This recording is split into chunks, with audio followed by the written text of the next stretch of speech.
Bryan Clark from Augusta, Kansas. There's an interesting distinction. Somebody in Memphis one day was saying that the difference between an Elvis impersonator, which is, the popular name for what we do, and an ETA is the fact that an impersonator you can sometimes categorize as one of those guys that, maybe gets up there and does kind of a silly thing and isn't really trying to do a sincere tribute. And you've seen these guys with these crazy wigs and they get up there and they just jump all around or whatever. And a tribute artist is actually trying to emulate what an Elvis show would have actually been, and show kind of trying to recreate for people what that all was, I would never, ever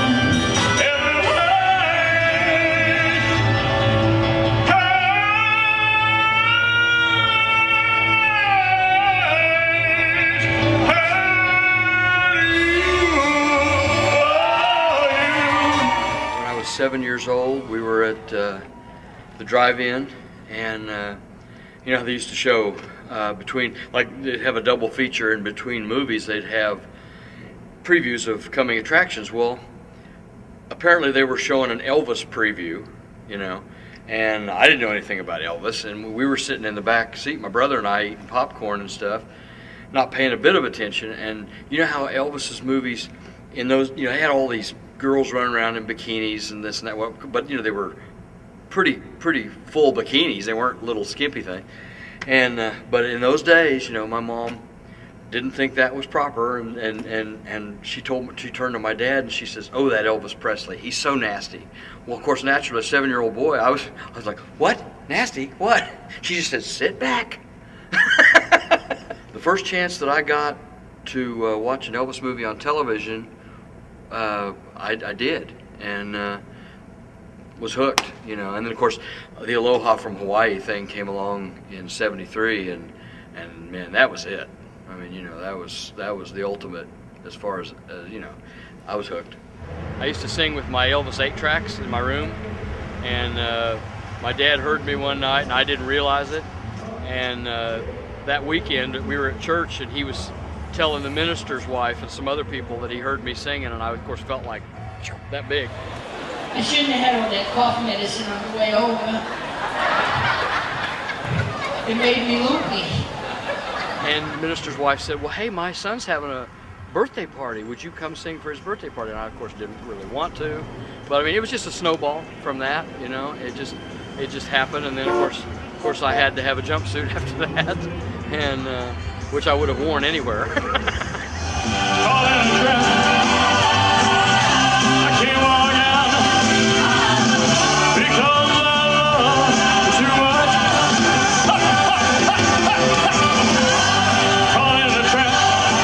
You have to know your subject. I think you need to know Elvis's moves. I think you need to know the inflections on his voice. I think you need to know facial expressions, the way he laughed or the way he squinted his eyes or wrinkled up his nose during a song, or those are the kind of things I think that are important, that help to bring a performance into focus for an audience. Well, I had a lady one time over here in the Rock and Roll Cafe. I was doing it was just a karaoke thing one day, and I heard her, even over the karaoke music, I heard her talking to her friend, and I was doing American Trilogy, and she said something about the way my mouth came up during one of the big notes, and I knew what she was talking about because that was something I, worked at trying to get right, which of course now it pretty much it comes natural to do things that way, but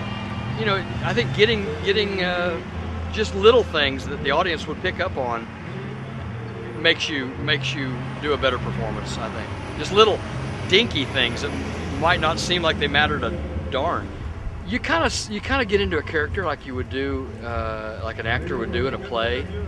You just kind of feel like you're basically playing a part, and you get into character, and like my forensics teacher told me in high school, once you're in character, you stay in character, and so and it comes naturally anymore. I mean, I've played played this part so many times on stage that it just, once I get up there and get to singing, it just rolls out. First time I stood in front of the gates and looked up the driveway and saw that house. You've seen that house in so many photographs over the years, you know, in magazines and books, and when you're actually standing there, it's almost like you're not really seeing it. It's like it's a dream thing that you're having, and you know, it's not actually there. In the old days, all you could do was walk up the driveway to the gravesite, because the house wasn't open until '82, and the first time I went was 4 years before that, and it was just like 6 months after Elvis had passed away was the first time I went. There were people everywhere. It's like it is now during Elvis week, except that it was all concentrated right there at the gift shops and stuff, and I wish you could have seen I don't know if you're old enough to remember the gift shops the way they used to be, but they were all independent little shops, and you could get some of the coolest stuff, and every store had something different. It was unbelievable. And in fact, in the old days, right after Elvis had passed away, they were still selling leftover tour merchandise that had not been, had been printed for the upcoming tours that Elvis didn't get to do, or stuff that was left over from the last tour, or this, that, whatever. I bought all kinds of different tour books and stuff. The atmosphere was just so different. You almost, I used to get the sense almost that he wasn't gone. You know, it was like, here's all this tour merchandise and stuff. It was like you were still at the show, really. You know, it was kind of, it was. I wish everybody could have seen it the way it used to be. It was really something.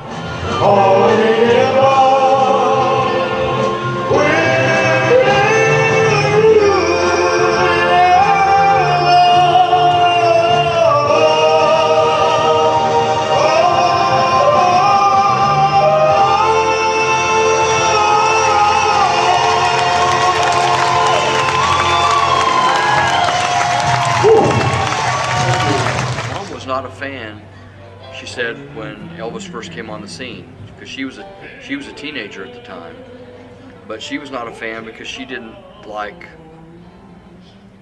Hound Dog is the song she hates, and I always do it in my shows, and she said, why do you keep throwing that in there? I said, because it's like a standard, it's expected.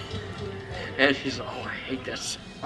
You know, she always told me that she was not a fan back in the day.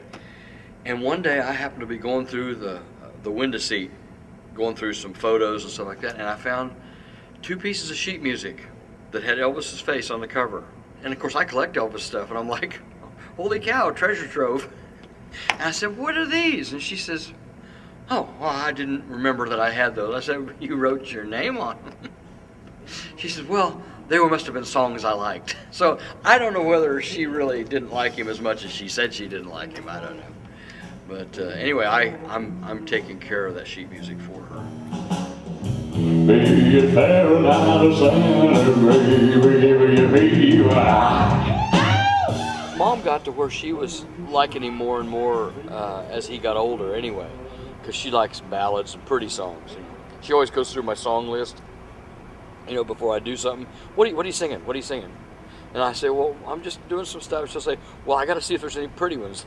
And if there's not, I have to put some in. When I started getting into this, and we started coming down to Memphis and stuff, you know, it was very easy to get them to want to do that. You know, they enjoy the trip, and they enjoy the people, and they've made all kinds of friends down here, and it's been good for them. I remember one time at the shops across from Graceland, the old shops, there used to be a recording studio. You could go in and do a little cassette tape, and the place had a lot of people milling around in the lobby, and I had just gone in and done Moody Blue, and I came back out and I was waiting for my tape, and they started playing it, and I'm sitting there thinking, of course nobody knew who I was. I mean, that it was me singing, you know, and I thought, I'm sitting there thinking, oh, what are you guys playing that for? I'm embarrassed. Don't do that. And there's this tall guy standing next to me, and he's going, who is that? Which one of you is that? So I didn't do anything for a while, and then I kind of held him hand because, that's you? So I think a lot of people, it seems like they can't believe that that's coming out of a small package. Chris Drummond from Australia, he asked, this was several years ago, he asked me, he says, did you bring any scarves? Because he was going to help me, hand them out. I said, no, I didn't. He says, toilet paper. I said, what? Bryan had about half a dozen scarves, and I said, this is it? And he said, yeah, that's all I've got. And I said, well, the crowd's probably going on a little bit more than this. So he said, have you got any suggestions? I said, I've got some scarves tucked away in my bag here. He said, okay. I said, you're most welcome to use those. And he said, well, I appreciate that. Thank you, Chris. I had already had it planned. I had a roll of toilet paper, and when he realised that he was putting toilet paper, there were more people coming up to the side of the stage to get a piece of toilet paper than there were trying to get scarves. And it became a gimmick, that Bryan had come out with half a dozen scarves, but I'd come out with a couple of rolls of toilet paper, and become his Charlie Hodge. He went to the porta potty and he shows up with a roll of toilet paper and he stands there holding it. And he would tear off these lengths of toilet paper and throw them around my neck. And of course we just went with it and played with it. And you wouldn't believe how people were going crazy for those stupid things. I even had to sign some of them after the show. I did have a few people come up and say, oh, when Bryan Clark sang the other night, I didn't get a piece of toilet paper. And I said, well, I'm sorry. I said, but I can show you where you can get some. Yeah. The first time, yeah, I was in total awe, and I was always in awe of him. But later it got, after we, became friends, and it was very easy to become friends with Cheryl. He was such a nice guy. And after we became friends, it was just two friends up there singing, even though I was still in awe of him and what he had accomplished and what he did and who he was. And the first time that I did it up there with Cheryl was when he was gonna sing O Sole Mio, and then I was gonna go into It's Now or Never. And he sang the O Sole Mio, and I was standing there. I remember standing there on the stage just looking at him and thinking, man, that sounds just exactly like it did on the record, and now I'm standing here watching him do it. And then when my music started for Is Now or Never, I missed my cue to come in, and he had to go. He had to go. When I first saw you, I jumped in, but it was just. I guess I just was continuing to stare at him. Getting a chance to sing with him several times was something I never, ever dreamed I was going to get to do. The amazing places that God has taken me with this thing is just stuff I could never have dreamed of, really. Oh, Bryan's one of my very favorites. The boy just a small guy with a great big voice. He has an amazing voice. I sing all over the world, and very few that can match it. That was the ultimate compliment. I mean, because to have him say that just blows me away. I think that's so nice. It's so nice.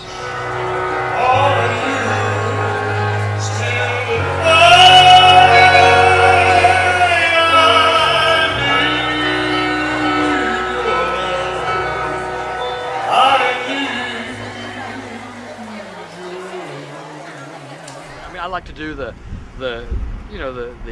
ballads and fast songs or whatever. But because a lot of Elvis's songs were heavy message song type things, and I love to do those. But I just mean I want it to be fun. I want to get up there and be light and fun and hopefully if I can convey that I'm having a good time, which I usually am when I'm doing that, then they'll have a good time. It just kind of falls in line. If one happens, the other happens. The smile on his face as he opened it. Pulling her close, he said, God bless you, little soul. Your kindness I've waited for when much storage I have to tell. Right at this time, Elvis happened by. No. I work in the grocery store. I'm making him do this. Missing your talent. I'm I saw making you him. here from across the Stop street. singing. Thought I'd come over. I know it. He's multi-talented. Thank you. Yeah. Sammy said. Thank you. I do a lot of it. Please pardon my stare. I just don't do it. But I couldn't help but. Another thing that I do is caricature drawings and stuff, and I do a lot of that for Jerry and the other ETAs. I've done pictures of all the participants from the last 3 years, and I took photos of everybody yesterday so that I can go home and start on this year's group. Well, I think this event that we come to now, this Elvis Week, would something like that have come about had Elvis not passed away and people felt so strongly about him? I don't think so. I think, first of all, I think Elvis would have maybe been embarrassed to have a whole week named after him. I know he was used to the adulation and stuff like that, but I think it might have embarrassed him to be you know, loved in that degree. But you know, his death has affected, so many books have come out, and well, a lot of the CDs and stuff that have come out on Elvis, they've gone back into the archives and they've pulled out alternate takes and outtakes, things that were never meant to be heard by the general public, but people are hungry for it, and so they drag these things out. I mean, these are things, sometimes Elvis is cussing on them or this or that, whatever, you know, and I don't think he would have ever wanted most of his fans to hear that. He never thought they would, but people are just hungry for that, for anything Elvis, and I think that's part of how it affected the world. I mean, you know, problems still go on and wars still go on, but so does Elvis. Elvis still goes on, and people will always love him, and I will, and I know scores of people who will, and I know there's tens of thousands, millions all over the world. You know, you can look around down here at the tent and just see people just everywhere, and everybody's there for the same reason. It's just because they love Elvis.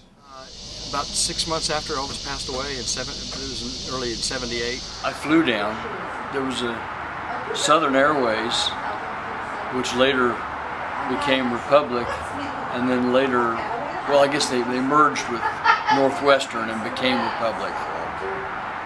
And they used to offer a weekend fare for 99 bucks. If you came down on a Saturday morning, you got a hotel and airfare all for one price. You came down on Saturday morning and you went back on Sunday afternoon. And I used to do that all the time. Every time I could save up at 99 bucks. Memphis, you know, I ended up going about 8 times before I ever went to an Elvis week.